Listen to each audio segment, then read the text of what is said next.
Morning दोस्तों, स्वागत है आपका हमारे इस यूट्यूब चैनल पे जिसका नाम है जीएस क्लब। तो दोस्तों आज हम फिर आ गए हैं नए वीडियो के साथ। जैसा कि आपको पता है कि हमारा सीरीज चल रहा है मॉडर्न हिस्ट्री का, तो मॉडर्न हिस्ट्री के सीरीज को आगे बढ़ाते हुए आज हम नए चैप्टर को के बारे में पढ़ेंगे। तो नए चैप्टर में आज जैसे कि मैंने बुक खोला तो मुझे लगा कि चैप्टर क्या पढ़ाना चाहिए, तो मुझे लगा बैटर प्लासी का जो युद्ध हुआ था वो पढ़ाना चाहिए।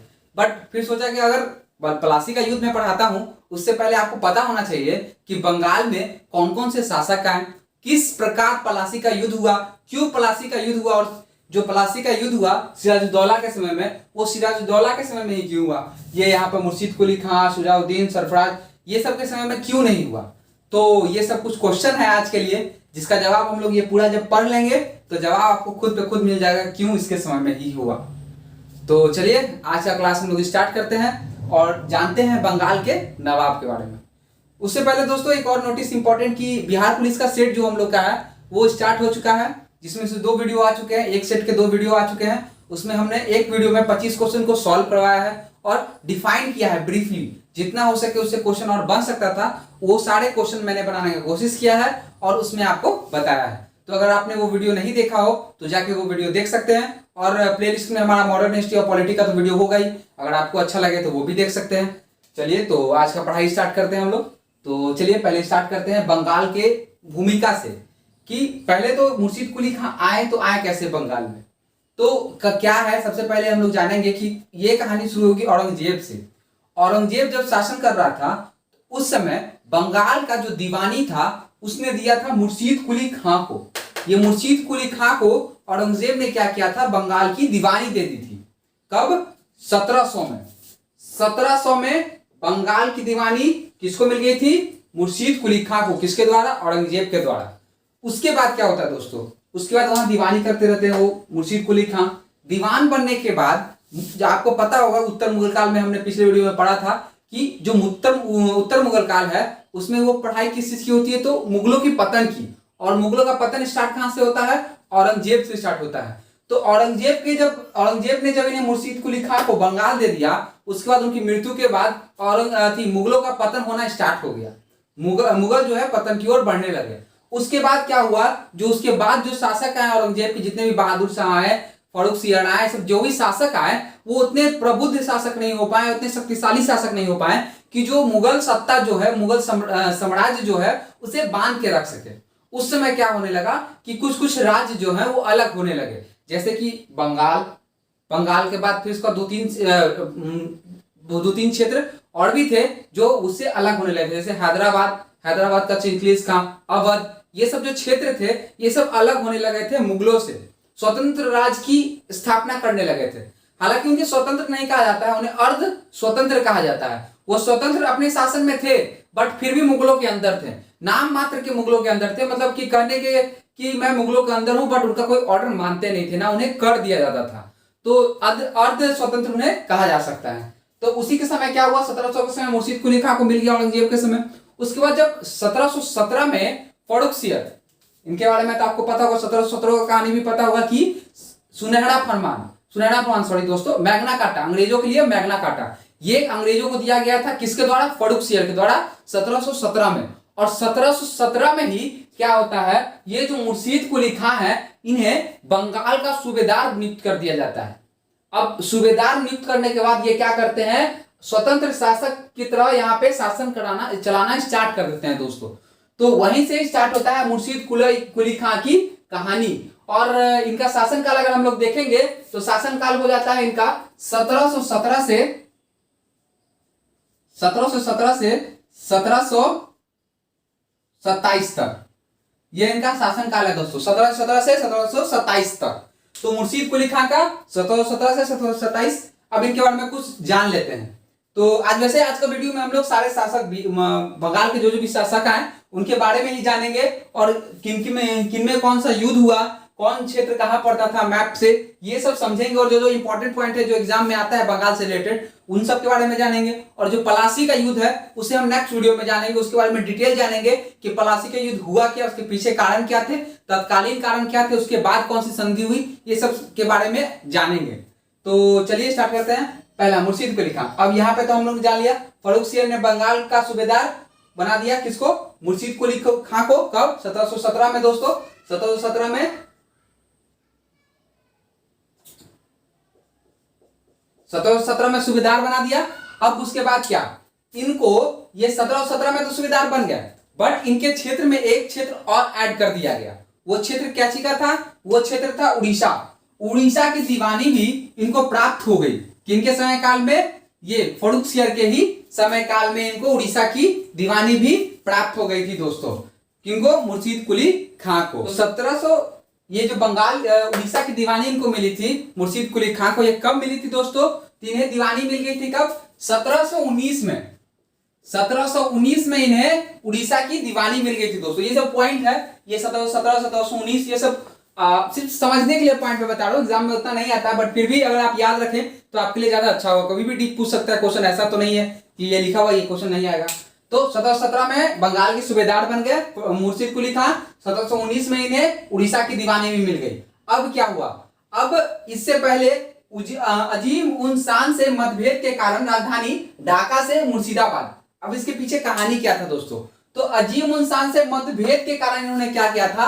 अपनी राजधानी ढाका से, यहाँ देख सकते हैं तो सॉरी दोस्तों, यहाँ पे बांग्लादेश की राजधानी जो है वो है ढाका, और पहले बंगाल की जो राजधानी हुआ करती थी वो ढाका ही हुआ करती थी। और जब मुर्शीद कुली खां यहाँ के सूबेदार बने तो इन्होंने क्या किया? ढाका से अपनी राजधानी चेंज कर दिया और मुर्शिदाबाद कर दिया दोस्तों। ढाका से कहां लेके चल गए? मुर्शिदाबाद लेके चल गए अपनी राजधानी। अब इसके पीछे मतभेद के पीछे एक कारण भी था दोस्तों। कारण क्या था कि जैसे अजीम उन शान ने क्या किया था, आपको याद होगा कि अजीम उन शान ने अंग्रेजों को 3 गांव दिए थे, कालीकत, सुतानुती और गोविंदपुर, जिन्हें मिला के कोलकाता बनाया गया था अंग्रेजों के द्वारा। वो 3 गांव दिए गए थे किनके द्वारा? अजीम उन शान के द्वारा। और ये गांव जब अजीम उन शान के द्वारा अंग्रेजों को दिए जा रहे थे, उस समय मुर्शीद कुली खां ने इसका विरोध किया था कि आप ये 3 गांव की जो सूबेदारी है, जो भी है, ये अंग्रेजों को ना दे।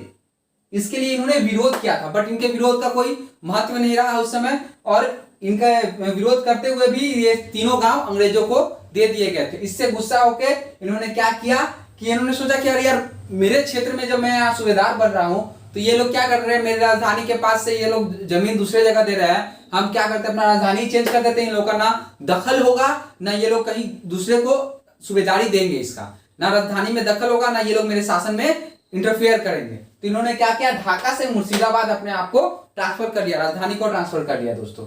अब इसके बाद एक और पॉइंट इसमें था क्या? तकावी ऋण।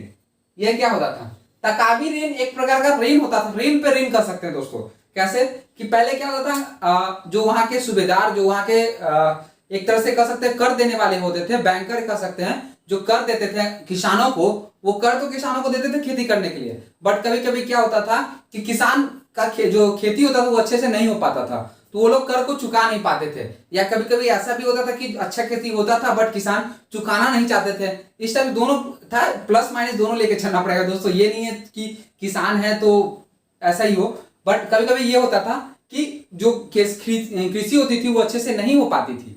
इसके लिए वे लोग क्या करते थे? ऋण लेते थे, ऋण किसी के लिए, कृषि के लिए, और कृषि नहीं हो पाती थी तो ऋण चुका नहीं पाते थे। तो उस ऋण को चुकाने के लिए फिर से दोबारा उन्हें ऋण लेना पड़ता था। इस बार उस अमाउंट से ज्यादा ऋण लेना पड़ता था। उससे क्या होता था दोस्तों? पहला कि जितना अमाउंट का आपका ऋण है उसको आप चुका दिए, और जो पैसा आपका बचा उसे आगे की खेती के लिए लगाया करते थे। तो इसी को कहते थे तकावी ऋण। तकावी ऋण के चलते वो लोग क्या करते थे? अब जो कृषि थे उन्हें तकावी ऋण ज्यादा मिलने लगा था कि भाई आप कृषि कीजिए और खेती कीजिए, और जो पिछला ऋण है उसे चुका दीजिए, और अच्छा खेती होगा तो पिछला ऋण भी चुकाइएगा, और इस ऋण ये जो ऋण है नेक्स्ट वाला जो नया ऋण है उसको भी चुकाइएगा। तो ये था तकावी ऋण। तो इसमें 4 पॉइंट है दोस्तों, आराम से आप लोग दिमाग में शांति से याद कीजिएगा तो याद हो जाएगा, एक तरह से बेस बन जाएगा। और डिटेल में जानना है तो आप बुक का सहारा ले सकते हैं और डिटेल में आपको पता चलेगा। यही 4 पॉइंट मेन था। पहला 1717 में सूबेदारी मिला, 1719 में उड़ीसा की सूबेदारी मिल गई, दीवानी मिल गई। अजीम उन शान के मतभेद के कारण ढाका से मुर्शिदाबाद, मुर्शीद कुली खां याद कर सकते हैं ऐसे दोस्तों, मुर्शीद कुली खां मुर्शिदाबाद, ढाका से मुर्शिदाबाद राजधानी ट्रांसफर हुआ था। उसके बाद तकावी ऋण लास्ट। चलिए ये चाहिए, मुर्शीद कुली खां का समय काल खत्म हुआ। अब आते हैं इसके बाद कौन बैठते हैं? अब इसके बाद बैठते हैं सुजाउद्दीन। सुजाउद्दीन अब शुजाउद्दीन का शासनकाल कब से कब होता है दोस्तों? तो शुजाउद्दीन का शासनकाल देखेंगे तो होगा 1727 से 1739 तक। 1727 से 1739 तक ये कौन रहते हैं दोस्तों? शुजाउद्दीन। शुजाउद्दीन के बारे में हम लोग जाने कुछ इंपॉर्टेंट नहीं है, उतना नहीं है। इसमें एक ही चीज इंपॉर्टेंट था कि क्या बिहार का कार्यभार, जो बिहार का जो भी सूबेदारी, जो भी कर टैक्स वसूली जो भी था, ये सब दे दिया गया था किसके अंडर में? तो ये बंगाल के जो उस समय नवाब थे, कौन? शुजाउद्दीन, इन्हीं के काल में दे दिया गया था। और ये कब दिया गया था दोस्तों? ये भी आ जाता है तो 1733 में। यहां लिख देता हूं, 1733 में बिहार की सूबेदारी भी दे दी गई थी। 1719 में उड़ीसा की सूबेदारी और 1733 में बिहार की सूबेदारी शुजाउद्दीन। दरअसल दोस्तों शुजाउद्दीन जो थे वो मुर्शीद कुली खां के दामाद थे। कौन थे? दामाद थे मुर्शीद कुली खां के। अब इसके बाद हम लोग देखते हैं सरफराज। ये सब इतने इंपॉर्टेंट नहीं, यहां से इंपॉर्टेंट आपको पता चला क्या है क्या नहीं है कैसे है। तो फिर शुजाउद्दीन के बाद आते हैं सरफराज। सरफराज कौन होते हैं? शुजाउद्दीन के पुत्र होते हैं। कौन? सरफराज। और इनके बारे में एक और पॉइंट दोस्तों ये जान लीजिए कि इन्होंने क्या किया था, अलवर्दी खां जो आगे चल के शासक बनते हैं, सरफराज को मारकर और उसकी हत्या करके उसकी नियुक्ति की थी। उसकी नियुक्ति, और क्वेश्चन आता है कभी कभी दोस्तों कि अलवर्दी खां जो बंगाल के नवाब थे, अलवर्दी खां, उनकी नियुक्ति किसने की थी? कौन? सूबेदार पे नियुक्ति किसने की थी? तो शुजाउद्दीन ने अलवर्दी खां की नियुक्ति की थी। जो आगे देखिए कि दोस्तों इनके पुत्र को मार के अलवर्दी खां फिर उसके बाद बंगाल का नवाब बन जाता है और फिर अंग्रेजों को मुगलों को कुछ घूस देके अपने सत्ता को स्थापित करता है दोस्तों। चलिए वो तो आगे की कहानी आगे देखेंगे हम लोग। उसके बाद आते हैं सरफराज खां। सरफराज कब तक रहते हैं? सरफराज रहते हैं 1739 से लेकर 40, कहीं कहीं 39 ही रहता है, बट दोस्तों कहीं कहीं मैं 40 तक लूंगा, 39 तक इनका शासनकाल था अप्रोक्स में। तो 39 से 40 रहते हैं सरफराज। अब सरफराज के बारे में जानते हैं ये क्या है। अब क्या होता है, सरफराज जो इसके शासक बनते हैं, इसे शासक बनने के बाद ही जो अलवर्दी खां है, जो शुजाउद्दीन के द्वारा नियुक्त किया गया सूबेदार है, वो विद्रोह कर देता है। और उस विद्रोह में एक युद्ध होता है और उस युद्ध का नाम होता है गिरिया का युद्ध। गिरिया का युद्ध होता है कब? 1739 में ही दोस्तों गिरिया का युद्ध होता है। और इस युद्ध में अलवर्दी खां ने पराजित कर दिया किसको? सरफराज को पराजित कर दिया और बंगाल पे अपना आधिपत्य जमा लिया और वहां का शासक बनकर बैठ गया। अब आते हैं अलवर्दी खां के ऊपर। अलवर्दी खां के हम लोग देखेंगे दोस्तों कब से कब शासन रहा। तो अलवर्दी खां का अगर देखें तो 1740 से 1756 तक, 1740 से 1756 तक कौन रहते हैं दोस्तों? अलवर्दी खां। अब इसे अलवर्दी खां के बारे में जानने से पहले इधर चार याद कर लीजिए, इंपॉर्टेंट याद रहना चाहिए मेरे ख्याल से। तो पहला क्या? मुर्शीद कुली खां, शुजाउद्दीन, सरफराज और अलवर्दी खां। चार नाम दोस्तों, मुर्शीद कुली खां, शुजाउद्दीन, सरफराज और अलवर्दी खां। कुछ कुछ इंपॉर्टेंट पॉइंट इसमें, 1719 में उड़ीसा, फिर इसके बाद 1733 में बिहार, कहां गए? 1733 में बिहार और मतभेद के कारण ढाका से मुर्शिदाबाद, मुर्शीद कुली खां और गिरिया का युद्ध में हराकर सरफराज को अलवर्दी खां शासक बन जाता है। अब आते हैं अलवर्दी खां के बारे में जानते हैं थोड़ा सा। अलवर्दी खां के बारे में जाने तो इन्होंने क्या किया, जैसे इन्हें युद्ध में हरा दिया और सरफराज खां का गद्दी छीन लिया, तो आप पीछे देखे मैंने बताया था जैसे कि मुर्शीद कुली खां को किसने बैठाया था? औरंगजेब ने। मतलब किसने? मुगलों का उत्तरा, मतलब एक तरह से जिस रिप्रेजेंटेटिव कर सकते हैं, जिस तरह से राजदूत हमारे देश के, अगर जैसे आप समझे कि हमारे देश से कोई दूसरे देश में राजदूत जाते हैं, अगर राजदूत की वहां हत्या हो जाती है तो एक तरह से माना जाता है ना कि इंडिया पे आक्रमण हुआ है, उस राजदूत की हत्या की गई है। उसी तरह से यहाँ पे भी वही सिचुएशन हो गया था। मुर्शीद कुली खां को यहाँ बैठाया गया था और उसका वंश ही आगे चल के बंगाल का नवाब बनते जा रहा था, अर्ध स्वतंत्र नवाब कह सकते हैं, वो बनते जा रहा था। तो जब अलवर्दी खां ने सरफराज की हत्या की तो उसके माइंड में चला, अगर मैं सरफराज खां को मार रहा हूं तो इससे क्या लग रहा है कि मैं मुगलों पे आक्रमण कर रहा हूं। और उस समय मुगलों पे आक्रमण करना मतलब बहुत बड़े सेना पे आक्रमण करना। मुगल की पतन हो रहा था बट पूरी तरह से पतन नहीं हुआ था, उस समय पतन होना स्टार्ट हुआ था। उस समय भी मुगल एक महान शक्ति के रूप में थे वहां स्थापित। तो अलवर्दी खां ने सोचा अगर मैं सरफराज को मार देता हूं तो उसके बाद मुगल मुझ पे आक्रमण करेंगे। तो इस आक्रमण से बचने के लिए अलवर्दी खां ने एक दिमाग लगाया इसने क्या किया, मुगलों को 2 करोड़ रुपए दे दिए। मतलब कि जैसे ही शासक बना उसने 2 करोड़ रुपए नजराना के रूप में मुगल सत्ता के पास भेजा। अब 2 करोड़ रुपए जब गए तो उसने इसके साथ एक लेटर भी बताया और ये बताया कि मैं ये 2 करोड़ रुपए नजराने के तौर पे दे रहा हूं। मतलब एक तरह से ये एक अपना सत्ता स्थापित करना चाहता था, ये बताना चाहता था कि जिस तरह से मुर्शीद कुली खां के वंशज आपको टैक्स वसूली करके नहीं भेजते थे, कम भेजते थे, मैं आपको भेजूंगा, टैक्स अच्छे खासे अमाउंट में भेजूंगा और जिस तरह से ये काम कर रहे थे या फिर आप काम करने के लिए भेजे थे इनको, उस तरह से मैं काम करूंगा, ये उनको बताना चाहते थे। तो ये 2 करोड़ रुपए जब उन्हें मिलते हैं तो उन्हें अच्छा लगता है, तो वो इस पे आक्रमण नहीं करते। उन्हें लगता है यार मुझे तो पैसे से मतलब है, चाहे ये दे या मुझे ये दे। तो इसके बाद क्या होता है, अब ये शासक यहाँ बन गए। अब इन्होंने दिमाग क्या लगाया अलवर्दी खान ने, इन्होंने 2 करोड़ रुपए तो भेजे ही, बट एक बार ही भेजे, ये नहीं कि हर एक साल भेज देगा। एक बार 2 करोड़ रुपए इन्होंने भेज दिया और अपने पद को स्थापित कर दिया। उसके बाद ये 16 वर्षों तक, देखिएगा दोस्तों, 40 से 56 16 वर्षों तक इन्होंने शासन किया। उसके बाद इनकी मृत्यु हो जाती है। इनके शासन काल में एक बार भी मुगलों को कोई भी टैक्स, पैसे या कोई भी कर के रूप में कोई भी अमाउंट नहीं दिया गया। 16 साल तक एक 2 करोड़ रुपए जब शुरू में दिए गए वही दिए गए। तो यहाँ पे इन्होंने दिमाग से अपना खेल किया और वहां पे अपनी सत्ता को स्थापित कर लिया। अब इसके बाद हम लोग जानते हैं क्या होता है। अब सिराजुद्दौला कहां से आते हैं, सिराजुद्दौला, अब अलवर्दी खां के कोई पुत्र नहीं होते दोस्तों, कोई पुत्र नहीं होते, सिर्फ इनकी 3 पुत्रियां होती है, 3 पुत्रियां होती है। तो तीनों का शादी हो जाता है अपने अपने क्षेत्र में जहां वो करवाना चाहते थे अलवर्दी खां। तो पहली बेटी जो होती है घसीटी बेगम, ठीक, वो उनका शादी होता है ढाका में। कौन, ढाका में पहली बेटी का शादी हो जाता है। दूसरी बेटी का शादी जो होता है वो पूर्णिया में होता है। और जो तीसरी बेटी है, जो सबसे छोटी बेटी है, उनका शादी होता है पटना में दोस्तों। तो पहली बेटी का कहां, ढाका में, दूसरा पूर्णिया में, तीसरा पटना में होता है दोस्तों।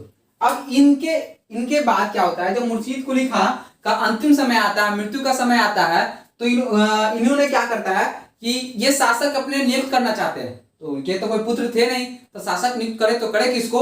तो उन्होंने क्या किया, अपने बेटी के जो पुत्र हुए उनमें से एक को अपना शासक बनाया। एक्चुअली बात क्या हो गया था दोस्तों कि ये जो अपनी बेटियों का इन्होंने शादी करवाया था, उस समय इनके जब जिंदा थे, इनके शासन काल में ही इन तीनों बेटियों के पति का इंतकाम हो जाता है, मतलब उनकी मृत्यु हो जाती है किसी कारणवश, तीनों का।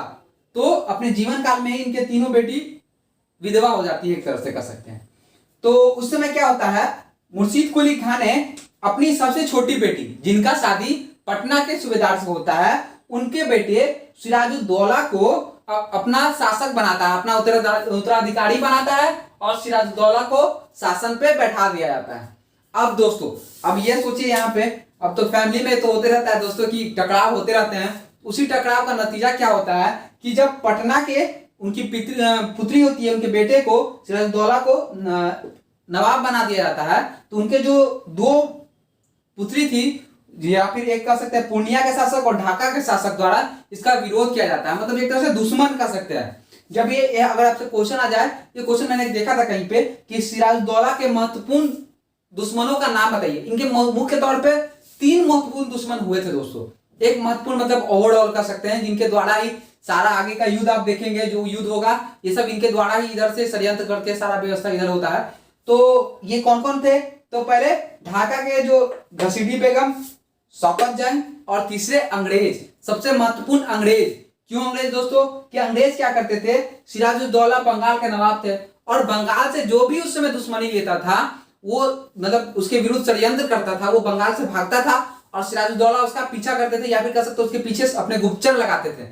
बट वो भाग के चले जाते थे किसके पास, अंग्रेजों के पास।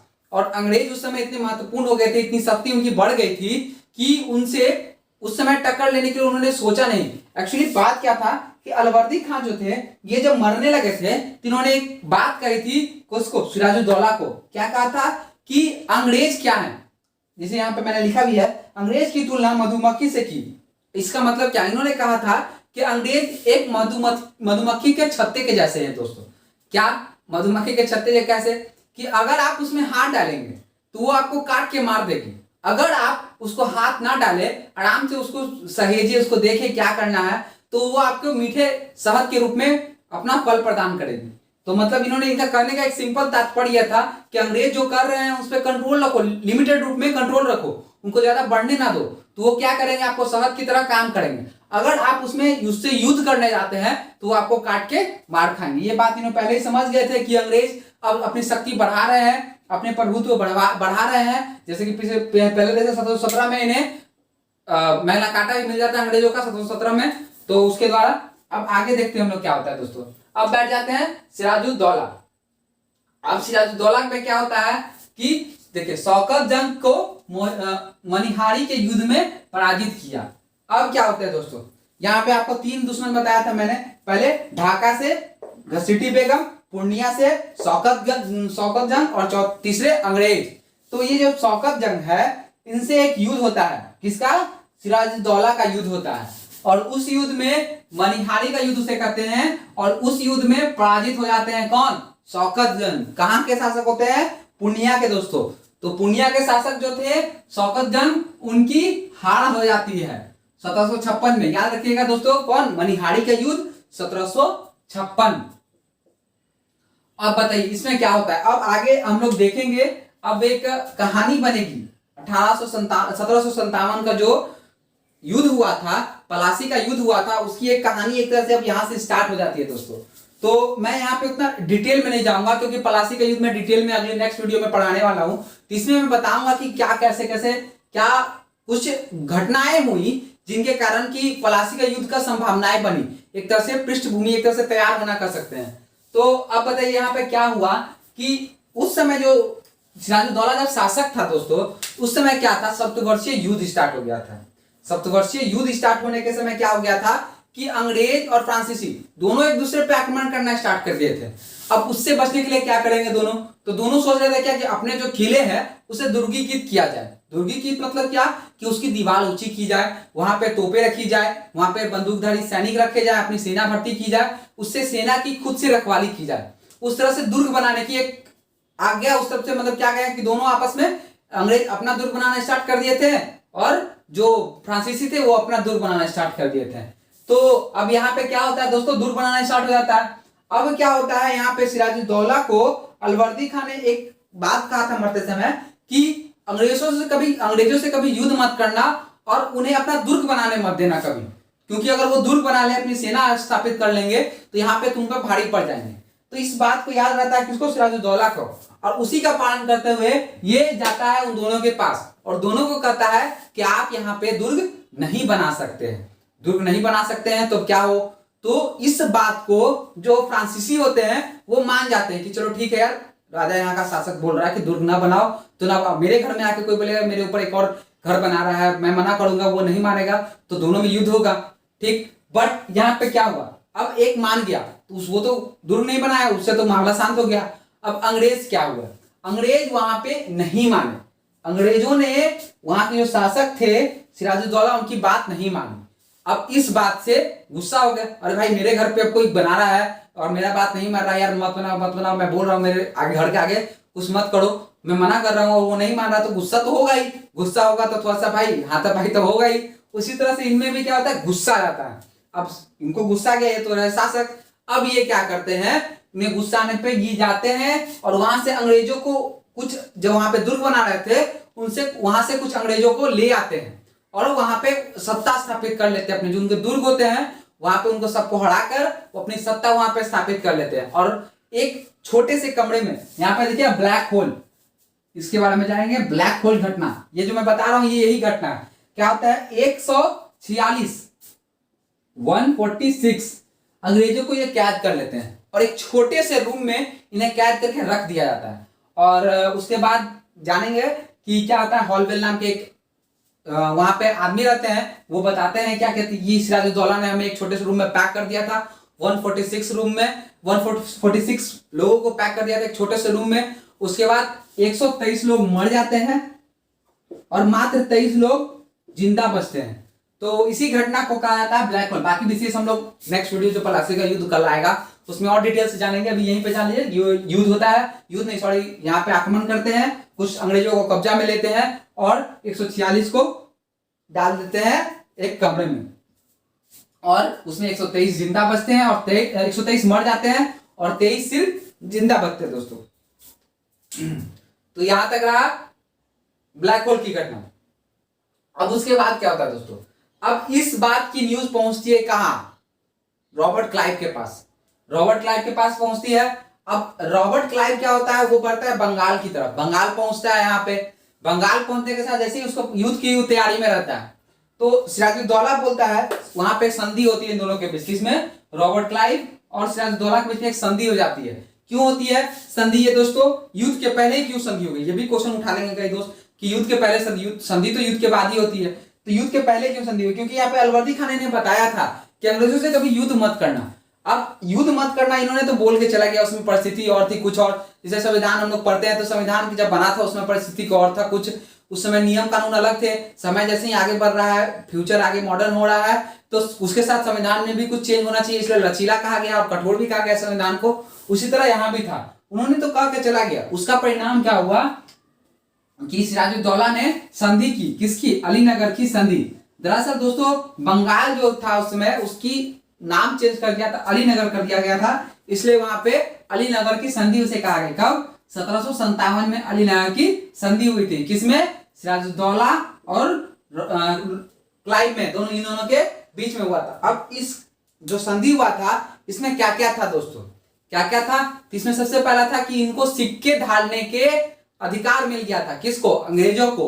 और क्या, जिसके चलते युद्ध होने वाला था उसके चलते सिराजुद्दौला मान गया कि चलो ठीक है भाई आप दुर्ग बना लो, बट क्या करना, दुर्ग आप बना लो, दुर्ग बनाने का मैं ऑर्डर देता हूं कि आप दुर्ग बना लो, बट आप आक्रमण मत करना एक दूसरे पे या मुझ पे। आपको आक्रमण करने को संधि में लिखा गया था कि आप किसी दूसरे पे, जैसे फ्रांसीसी है उस सब पे आक्रमण नहीं करेंगे, आप दुर्ग बनाएंगे अपनी सेफ्टी के लिए। आप पे कोई आक्रमण करे तब मैं आपका सपोर्ट करूंगा, और आप किसी दूसरे पे आक्रमण नहीं करेंगे, चाहे वो हम हो या फिर दूसरा हो। यहाँ पे देखेंगे दोस्तों पहला क्या था, अंग्रेजों को दुर्गीकृत करने का और सिक्के ढालने का अनुमति मिल गया। पहले दुर्गीकृत कर लीजिए और सिक्का ही ढाल लीजिए, दोनों का अनुमति मिल गया। उसके बाद क्या होता है दोस्तों, उसके बाद होता है क्या, अंग्रेज आक्रमण कर देते हैं, किस पे, फ्रांसीसियों पे आक्रमण कर देते हैं दोस्तों। और इस आक्रमण के चलते अब क्या होता है, सिराजुद्दौला को लगता है कि यार ये तो अलीनगर की संधि का ये अवहेलना कर रहा है, उसको मान नहीं रहा है, अब ये यहाँ पे आक्रमण कर रहा है, फिर मुझ पे आक्रमण कर सकता है। अब इसी में क्या होता है, अंदर में बहुत सारा षड्यंत्र होता है दोस्तों। एक तरह से षड्यंत्र नहीं कर सकते, सोचा समझा खेल किया जाता है रॉबर्ट क्लाइव के द्वारा। ये युद्ध का नतीजा पहले से ही फिक्स कर दिया जाता है पलासी का युद्ध में।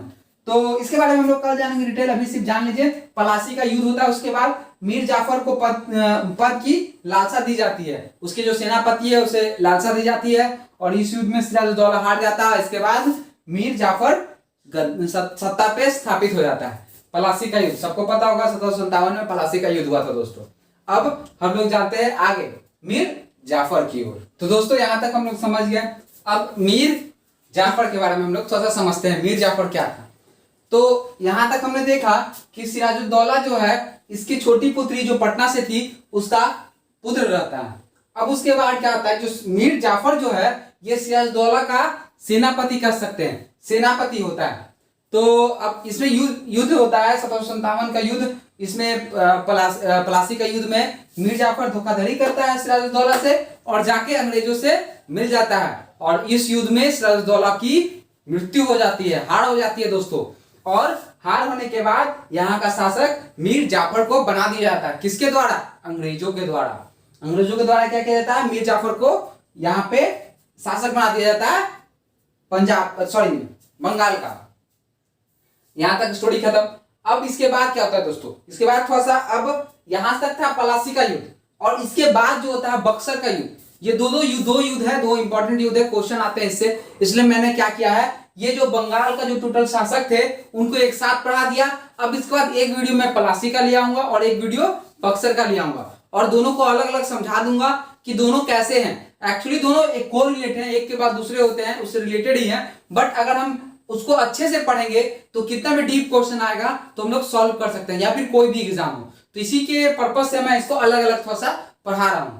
तो मीर जाफर का बारे में जान लेते हैं। अब क्या होता है, रॉबर्ट क्लाइव का गीदड़ कहा गया। अब क्या कहा गया इसको, रॉबर्ट क्लाइव का गीदड़ कहा गया। क्यों कहा गया, क्योंकि ये क्या होता है, ये किसी सपोर्ट से बैठता है, अंग्रेजों के सपोर्ट से।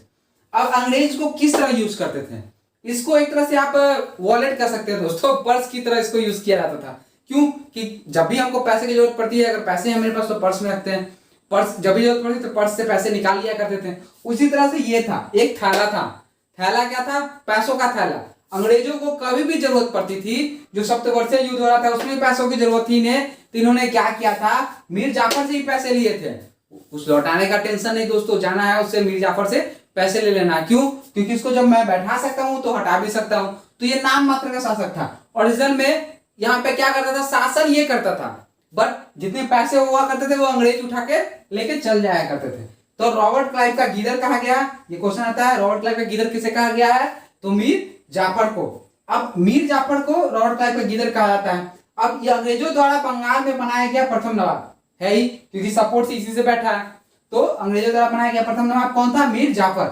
अब मीर जाफर के बाद मीर कासिम आते हैं दोस्तों। कैसे? मीर जाफर होता है क्या कि यहाँ पे इसको उतना सत्ता में ये खुश नहीं हो पाता दोस्तों, समझ सकते हैं इस तरह से, क्योंकि यहाँ पे मुगल सत्ता में बैठ गया था। क्यों बैठा था? यहाँ पे इसका सपना था कि सिराजदौला के अगर मार के मैं बैठूंगा, उस तरह से शानो शौकत, उस तरह से इज्जत, मुझे सारा चीज मिलेगा। बट क्या होता था दोस्तों कि मीर जाफर कठपुतली बन गया था किसका? अंग्रेजों का। वो अपने मन से कुछ नहीं कर पा रहा था, नाम मात्र का सिर्फ शासक बन गया था वहां का। तो अंग्रेजों का एक कठपुतली बन गया था।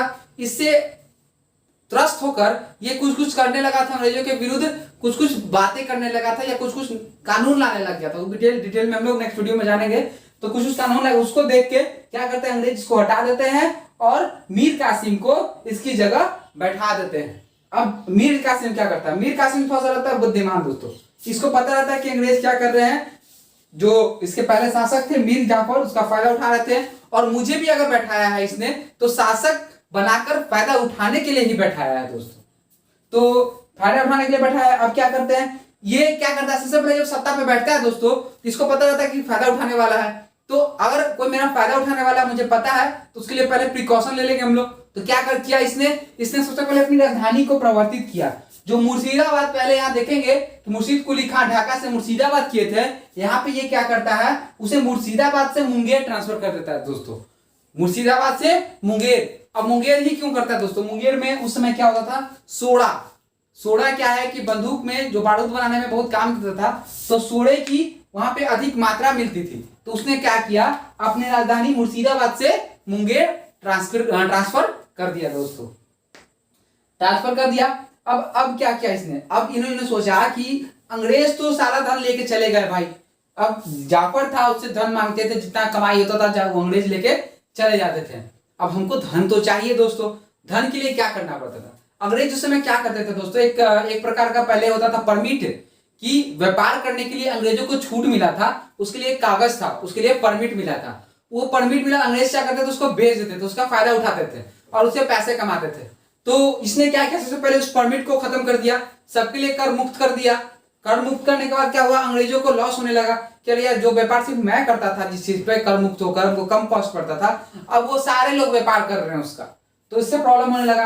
दूसरा क्या किया, कुछ प्रकार के कर लगा दिए इसने। कैसे जैसे वो हो गया अवाब का कर लगाया, अवाब का कर लगाया। इस प्रकार का क्या था, ये अधिकारियों पे विशेष कर लगाया गया कि आप कुछ विशेष टैक्स वसूल करेंगे और कुछ विशेष टैक्स देंगे। तो कुछ प्रकार के अनेक कर लगाए पैसे कमाने के लिए। और इसने क्या किया, जो पैसे आए उसको अपने भोग विलास के लिए यूज नहीं किया दोस्तों। ये समझदार था, इसे पता था कि मुझे अंग्रेजों को हराना पड़ेगा या फिर उसके विरुद्ध में एक मजबूत सत्ता स्थापित करनी पड़ेगी, तभी मैं यहाँ पे लंबे समय तक शासन कर सकता हूँ। तो इसने क्या किया, मुंगेर में तोप तथा बंदूक बनाने का कारखाना स्थापित कर लिया दोस्तों। क्या, अब यहाँ पे सोचिए दोस्तों कितना दिमाग तेज। पहले मुर्शिदाबाद से मुंगेर ट्रांसफर कर लिया अपना, ट्रांसफर करने के बाद इसने क्या सोचा कि टैक्स लेके कुछ पैसे ले लेता हूँ। पैसे जब इसके पास आए तो इसने फैक्ट्री स्टार्ट की बंदूक बनाने की, क्योंकि उसके समय बंदूक कम मिला करते थे। इसने क्या किया, फैक्ट्री स्थापित कर दिया। किसकी सहायता से, तो नाम आया था वाल्टर रिनहार्ड, एक जर्मन अधिकारी थे वाल्टर रिनहार्ड। इनकी सहायता से इसने क्या किया, मुंगेर में एक फैक्ट्री बनाई, किसकी, तोप की और बंदूकों की।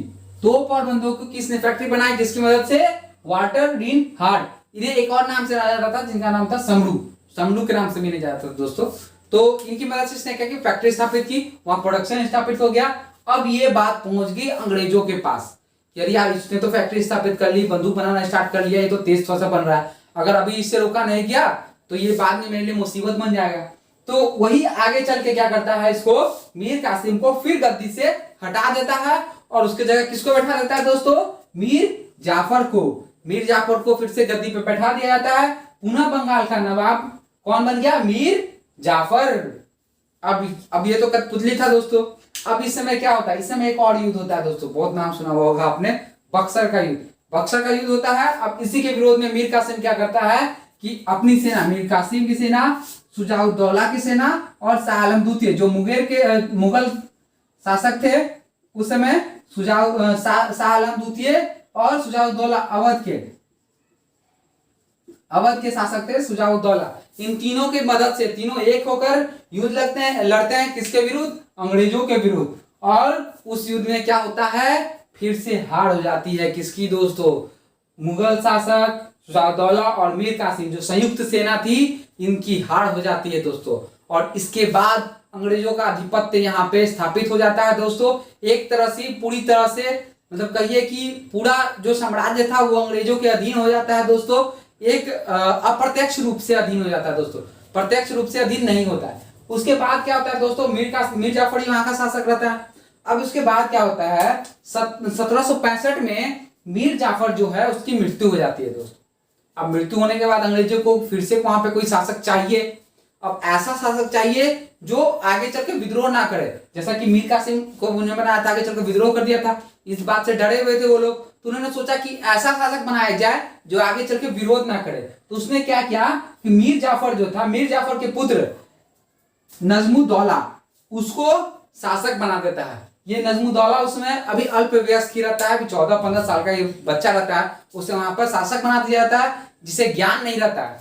और शासक बना के वहां पे क्या कर देता है, द्वैत शासन लागू कर दिया जाता है। किसके द्वारा, रॉबर्ट क्लाइव के द्वारा शासन लागू कर दिया जाता है। और यहाँ पे एक और पॉइंट था, जैसे कि यहाँ पे जो युद्ध हुआ था उसके बाद एक संधि भी हुई थी जिसे कहते हैं इलाहाबाद की संधि। इलाहाबाद की संधि कब हुई थी, 12 अगस्त 1765। 12 अगस्त 1765 को इलाहाबाद की संधि हुई थी।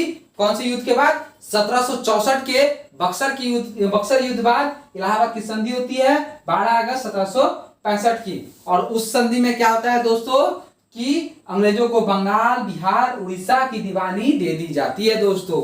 ये था पूरे बंगाल की स्टोरी कि उसके बाद निजामुद्दौला के बाद सारा अधिकार अंग्रेजों के पास द्वैत शासन हो जाता है। द्वैत शासन में आपको पता होगा कि क्या होता है कि जो प्रमुख जो टैक्स जिससे वसूल होते थे, फाइनेंस, सैनिक और जो भी इंपॉर्टेंट चीज होते थे वो अंग्रेज अपने पास रखते थे। और जो भी खर्च करने का चीज होता था, जैसे कृषि के लिए किसी को ऋण देना या फिर किसी प्रकार के खर्च हुआ करता था, नाले बनाने का, विकास का कार्य, उस सब का जो कार्य होता था वो सब वहां के नवाबों को दे दिया। एक तरह से जो पैसे कमाने का जो सोर्स था वो अंग्रेजों के पास चला गया और जो जिसमें पैसे खर्च होने थे वो नवाबों को दे दिया। यही था द्वैत शासन। तो द्वैत शासन के बारे में अगले कोई और वीडियो में, जिसमें हमको पढ़ना पड़ेगा डिटेल में, उसमें हम बताएंगे और डिटेल में इसके बारे में। तो आज ये रहा बंगाल का वीडियो कि बंगाल में कौन कौन शासक हुए, किस तरह से परिस्थिति बनी, युद्ध की क्या हाल रहा, युद्ध में कौन जीता, उसके बाद क्या संधि हुई। अब हम लोग अगले वीडियो में जानेंगे बैटल ऑफ बक्सर के बारे में, सॉरी बक्सर मैंने बोल दिया, बैटल ऑफ पलासी के बारे में। उसके बाद जानेंगे बैटल ऑफ बक्सर के बारे में। तो धीरे धीरे हमारा सीरीज आगे बढ़ रहा है दोस्तों। आगे बढ़ते हम लोग आगे बढ़ रहे हैं, इसके साथ ये मतलब नहीं है कि पीछे वाला हमें भूल जाना है। आप पीछे वाला रिवीजन करते रहिए, हमारा वीडियो देखते रहिए, आपको सारा चीज खुद पे खुद याद हो जाएगा। तो दोस्तों अगर वीडियो आपको आज का पसंद आया हो तो इस वीडियो को लाइक कीजिएगा, शेयर कीजिएगा और हमारे चैनल को सब्सक्राइब कीजिएगा। अगर आपको कोई प्रॉब्लम होगा तो उसके लिए हमारा नीचे कमेंट सेक्शन है, कमेंट सेक्शन में जाके हमें प्रॉब्लम के बताएं। और इससे संबंधित अगर आपको कहीं लगे कि इसमें कुछ और जोड़ना चाहिए, घटाना, कुछ और बताना चाहिए था मुझे, तो वो भी मुझे बताइएगा। और ये वीडियो कैसा लगा ये भी बताइएगा। तो आज के लिए ये वीडियो रहा हमारा। अगर आपको पसंद आया हो तो like, subscribe and share. Thank you.